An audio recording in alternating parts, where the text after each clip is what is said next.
There was once a home in Beverly Hills so famous, so lavish, that people called it the White House of the West. It was the Pickfair estate, co-owned by silent film royalty Mary Pickford and Douglas Fairbanks. Built in the 1920s, this was no ordinary mansion. It was the epicenter of old Hollywood glamour. Everyone who was anyone passed through its iconic doors. Charlie Chaplin, Albert Einstein, Amelia Earhart, and even President Franklin D. Roosevelt. On the surface, it was a dream home, but beneath the gold-trimmed ceilings and manicured gardens, something darker lingered, something that never left. Pickfair wasn't just a status symbol, it was a palace of secrets. Mary Pickford, America's sweetheart, was known to be deeply private. As her stardom faded and her health declined, friends said her energy changed. She reportedly roamed the halls alone, speaking to people who weren't there. Some chalked it up to age, others to grief, but those closest to her whispered of something else, something that made them uncomfortable even in broad daylight. After Pickford died in 1979, the mansion was sold. That's when the stories really began to spread. New residents, including singer Pia Zadora and her husband,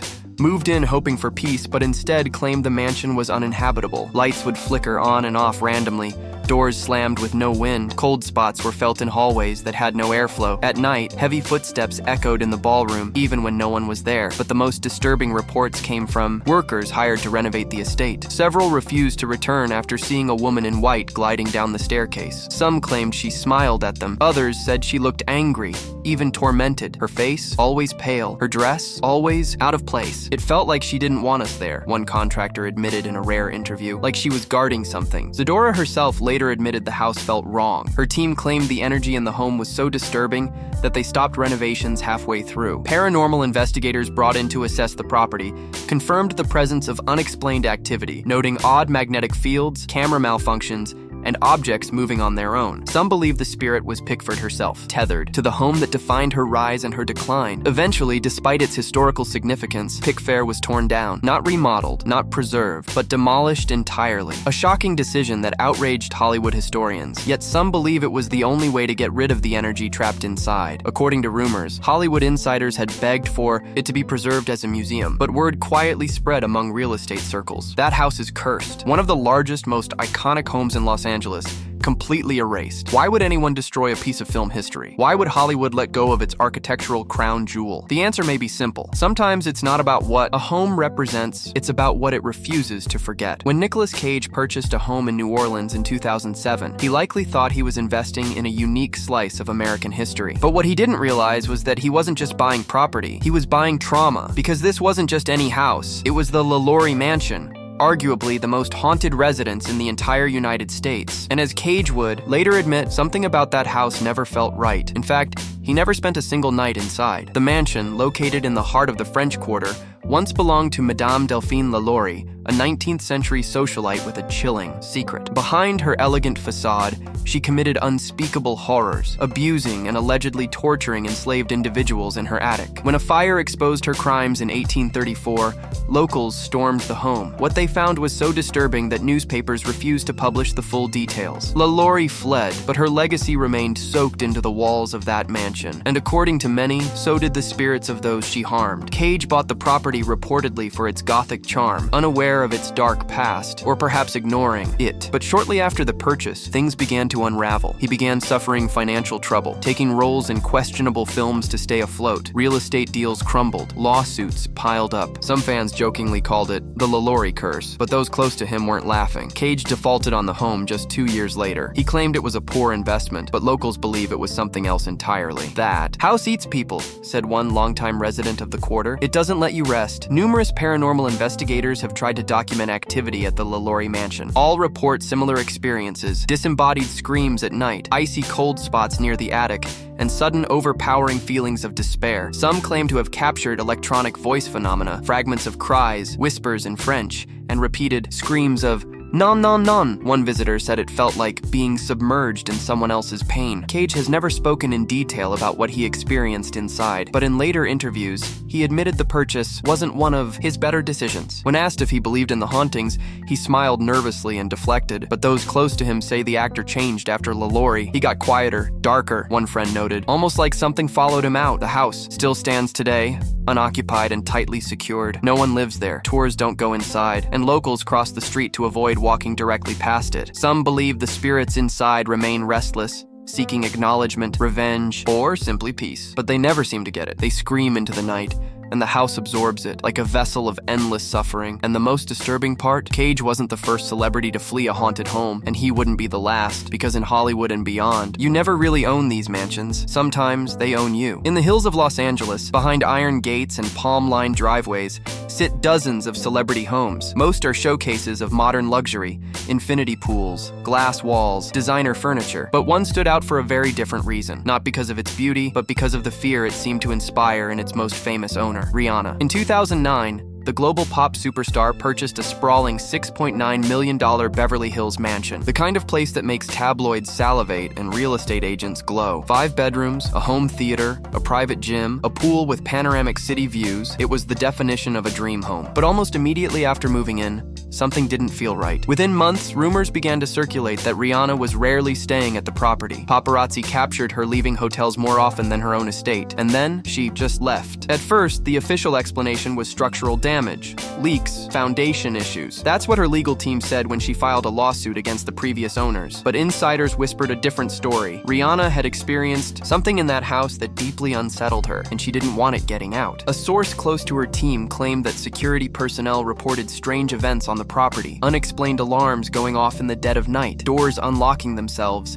and eerie shadows seen on surveillance cameras with no identifiable source. One night, a guard reportedly quit on the spot after hearing what he described as a woman sobbing hysterically in the walls. The pop icon, who has always had an eye for the spiritual, whether referencing voodoo-inspired imagery in her videos or speaking openly about energy and intuition, was said to have felt drained and uneasy whenever she stepped foot inside. In a now-deleted tweet, she wrote, "There are some places you go that just don't want you there. Doesn't matter how much you paid." She sold the house quietly not long after, taking a financial loss. That mansion, once a gleaming badge of success, sat empty for nearly 3 years before finally finding a buyer. Even then, rumors persisted that potential owners pulled out of deals after 1 or 2 visits. Some claimed they didn't like the vibe. Others couldn't explain why they changed their minds. They just knew they had to walk away. Fans speculated endlessly, combing Rihanna's lyrics for clues. Did the whispers of heartbreak and entrapment in her music reflect something more literal? Had she experienced something so unnerving,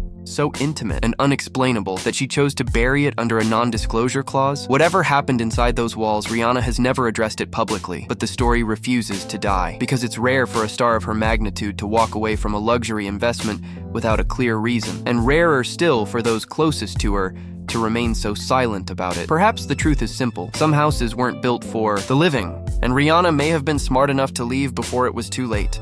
Lucille Ball lit up America's screens for decades. As the legendary star of I Love Lucy, her comedic timing and expressive charm made her a household name across generations. But after her passing in 1989, fans expected her memory to live on through her shows, her legacy, and her Hollywood Walk of Fame star. What they didn't expect was for Lucy herself to never truly leave. Her longtime residence on Roxbury Drive in Beverly Hills, a beautiful Spanish-style estate, seemed like the perfect retreat for a television icon. And for many years it was. But according to multiple people who lived in or visited the house after her death, Lucy's presence never really faded. In fact, some say it only grew stronger. New owners reported lights flickering for no reason. Appliances would turn on in the middle of the night, particularly the television, which often played static or chillingly I Love Lucy reruns even when the cable was disconnected. Several residents swore they heard a woman laughing upstairs, even when no one was there. One account from a housekeeper who worked there in the early 2000s told of hearing footsteps on the second floor while she was home alone. Not just light walking, but the deliberate clack of heels moving from room to room. She would call out,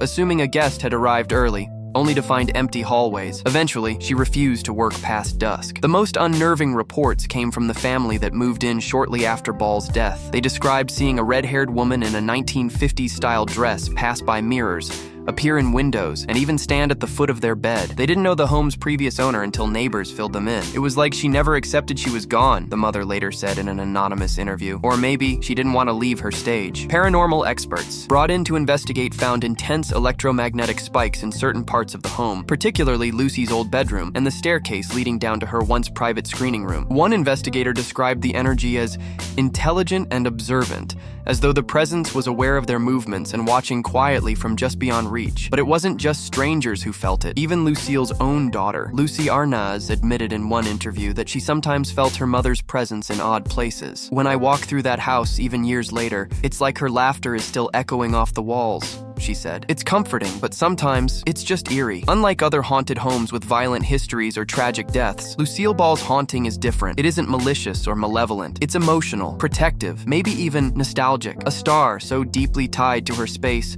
her career, and her fans that she simply never left the spotlight, even after death. And maybe that's the real tragedy, that for someone who gave so much of herself to the world, she was never ready to stop performing, even when the final curtain had already fallen. Marilyn Monroe wasn't just a movie star. She was a symbol of beauty, vulnerability, fame, and fragility. And her sudden, controversial death in 1962 only deepened the mythos surrounding her. While much of her life played out in the public eye, the place where her story ended remains shrouded in silence and sorrow. Her modest Spanish-style home at 12305 5th Helena Drive, tucked away in the upscale neighborhood of Brentwood, Los Angeles. It was the only home Monroe ever owned by herself, and tragically, it became her final resting place. The official report stated she died of a barbiturate overdose, ruled as a probable suicide. But for decades, conspiracy theories have thrived. Claims of political involvement, secret affairs, and cover-ups that extend all the way to the White House. However, the public fixated on the why. What they didn't realize is that the house itself may hold more answers than anyone ever expected. In the years since Monroe's death,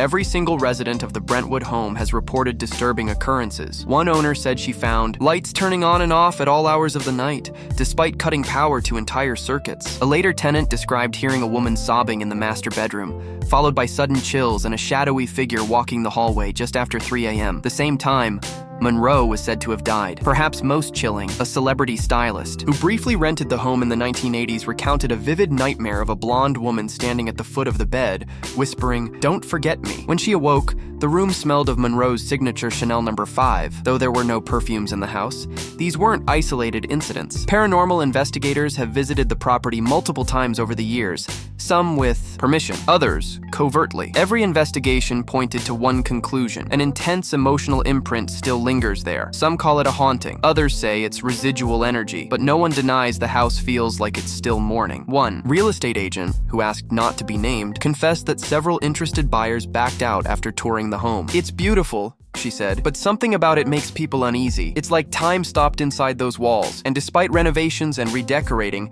one thing has never changed. The iron gate leading to the home still bears the original tiles Monroe had installed herself. The gate feels less like an entrance and more like a barrier between two worlds, the living and the memory of someone who was never allowed peace." Fans gather at the home every year on the anniversary of her passing, leaving flowers, candles, and handwritten notes. Many claim they feel her presence, not just emotionally, but physically. A sudden breeze on a still day, a flicker of movement in the windows, the feeling of being watched, not with malice, but with sorrow. Hollywood may have shaped Marilyn Monroe, but it also consumed her. And in death, the one home where she sought refuge became the stage for a haunting that continues to this day. A house that never healed, holding tight to the spirit of a woman the world refused to let go. Few Hollywood stories are as chilling and as heartbreaking as the murder of Sharon Tate. In August 1969, the young actress, just weeks away from giving birth, was brutally murdered in her Los Angeles home by followers of Charles Manson. The event shocked the world, marking the end of Hollywood's golden innocence and the beginning of a darker, more paranoid era. But what's less known is what happened to the house after the blood dried, because some believe Tate never truly left. The home,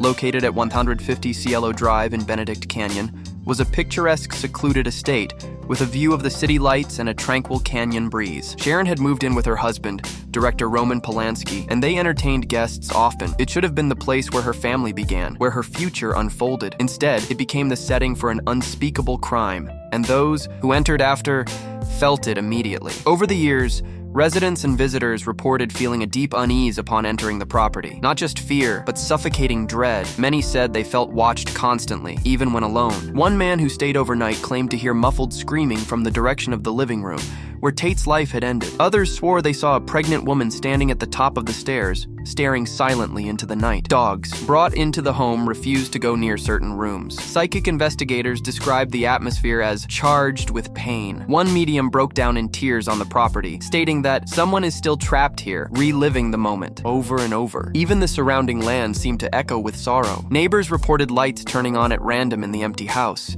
music playing late into the night, and the unmistakable scent of rose perfume lingering near the fence line. A gardener allegedly quit after finding fresh handprints on a fogged window pane on the outside, 3 stories up, with no access. Despite being one of the most infamous locations in Los Angeles, the home remained standing for decades. Some thought the sheer notoriety would keep people away. Others were curious thrill seekers, drawn to the macabre history. But everyone agreed, something about the place felt unfinished. In 1994, Trent Reznor of 9 Inch Nails rented the house to record his album The Downward Spiral. He even set up a recording studio where the murders occurred. When asked why, he said he was fascinated by the energy of the space. But after completing the album, Reznor confessed he began to feel uneasy, especially after meeting Sharon Tate's sister, who asked him why he was exploiting a site of unimaginable pain. That encounter haunted him. He moved out shortly after. Eventually, in 1994, the home was demolished by a new owner. A new mansion was built on the land, complete with a new address to help mask the location's dark history. But locals say the energy didn't leave with the rubble. They claim the air still feels heavier there, that the cries still echo through the canyon on some nights, that the past won't let go. The Sharon Tate haunting isn't just about a ghost. It's about trauma, loss, and the violence that forever altered the soul of Hollywood. A place that should have been a sanctuary became a permanent scar. And while the structure may be gone, what happened on that hilltop can't be demolished, because some places remember, and they refuse to forget. On the twisting roads of Laurel Canyon, perched on a jagged cliffside above the winding streets of Los Angeles, sits a half-forgotten ruin that once belonged, allegedly, to the greatest illusionist who ever lived, Harry Houdini. While historians still debate whether Houdini himself ever lived there full-time, one thing is certain: this eerie, vine-covered structure has long been associated with his name, his mystery, and something much darker that seems to remain tethered to the site. The so-called Houdini estate is shrouded in as much folklore as fact. The original mansion was a grand estate in the early 1900s, boasting hidden passageways, secret rooms, and underground tunnels, features that only fueled the legend. Some say Houdini practiced his daring escapes in those tunnels. Others claim seances were held in secret chambers beneath the earth, where the dead were invited to speak. After Houdini's sudden death in 1926, reportedly from peritonitis after a blow to the stomach, his widow, Bess Houdini, allegedly continued trying to contact him from the estate through occult gatherings and spiritual mediums. She even held a seance on the anniversary of his death for 10 straight years, hoping for a sign. According to some who visited the site, she may have gotten more than she bargained for. For decades, the property has been associated with strange occurrences. Shadowy figures glimpsed darting through the trees, whispers heard from empty corridors, objects moving on their own, and temperatures dropping suddenly in certain rooms. Paranormal investigators claim the house contains residual energy, some of it from Houdini himself, but much of it from other events lost to history. In 1959, a massive fire nearly destroyed the entire estate. Some called it an accident. Others believed it was the house protecting its secrets. The ruins remained untouched for decades, slowly being reclaimed by ivy and decay. But when developers tried to rebuild in the early 2000s, construction teams reported strange disruptions. Tools went missing. Blueprints were altered without explanation. Some claimed to hear a man shouting angrily from the hillside. One worker reportedly quit after finding the words, "Let me out," scratched inside a wall on the second floor, where no construction had even started yet. Today, the remnants of the estate have been partially restored, with some areas rented out for film shoots and private events. But those who visit often leave shaken. One wedding, guests described seeing a man in a black suit appear in a mirror during the reception, though no such person was in attendance. A camera crew shooting a documentary on Houdini's legacy experienced unexplained equipment failures, batteries drained instantly, footage corrupted, and eerie whispers recorded on audio channels that were meant to be silent. And perhaps most unsettling of all, every year, on the anniversary of Houdini's death, October 31st, locals report hearing metallic clanking noises, like chains being dragged, echoing from the ruins. Whether Houdini himself ever lived there full-time or not, no longer matters. The energy tied to the estate is undeniable. It feels like a place caught between dimensions, part museum, part mausoleum, and whatever spirits still dwell within its walls, they're not performing tricks. They're trying to escape. In the affluent, sun-soaked neighborhoods of Hidden Hills, California, where celebrities ride horses behind gated fences and paparazzi are kept far from view, there's a patch of land no one talks about. Not because it isn't valuable, but because it's cursed. This is the legend of a mansion that doesn't exist anymore. A house that simply vanished. Not by magic, not by accident, but by design. Because according to those who remember, something so terrifying happened there that Hollywood erased it from the map. The story begins in the late 1940s with a young starlet, her name lost to time, who allegedly bought the property with the hopes of escaping the spotlight and starting fresh. She had just walked away from a promising contract at a major studio. Some say she had secrets she needed to bury. Others believe she was blacklisted for reasons never made public. Neighbors reported that after she moved in, the once vibrant woman rarely left her home. Strange lights flickered from the windows at odd hours. Delivery drivers refused to approach the front door after hearing whispers through the intercom when no one had pressed it. Gardeners claimed their tools were rearranged overnight, and several guests who stayed over described vivid nightmares of being watched by something unseen. Then one day she was gone. The house sat empty for months. When the city came to investigate, they found plates still on the table, a cup of tea left half finished, her clothes still hanging in the closet, but no sign of struggle, no trace of where she had gone, only a note found on her nightstand. I thought this house would protect me. I was wrong. What followed next only deepened the mystery. Over the next 2 decades, 5 different owners moved in. Each one left within a year. Reasons ranged from illness to bankruptcy to sudden mental breakdowns. One man was reportedly found wandering the property in the middle of the night, whispering, "It's underneath." When asked what he meant, he simply said, "You don't understand what's under this place." Eventually, the house was sold to a developer who bulldozed it, hoping to build fresh. But construction was plagued by accidents. Workers falling, equipment failing, unexplained fires. One crane operator refused to work after seeing someone buried up to their neck in the dirt, only for the ground to be empty upon inspection. Today, the land is bare, a perfectly manicured lot that no one has claimed. Even the address has been wiped from county records. Satellite images show a pristine lawn surrounded by luxury mansions, but no house, no driveway, just space where a home should be, but isn't. Those who grew up in the area say the land still feels wrong. Animals won't step onto it. Kids dare each other to spend the night there, but none ever do. Real estate agents avoid mentioning it when showing nearby properties. And if you ask locals about the lot, most will lower their voice as if afraid something will hear them. The starlet was never found. Her name never released. Her career, her life, erased from studio records as if she never existed. But the story remains. Because every so often a curious passerby reports hearing soft crying at night, or catches a glimpse of a woman in the shadows of a house that isn't there. A house Hollywood tried to forget. A house that disappeared but never really left.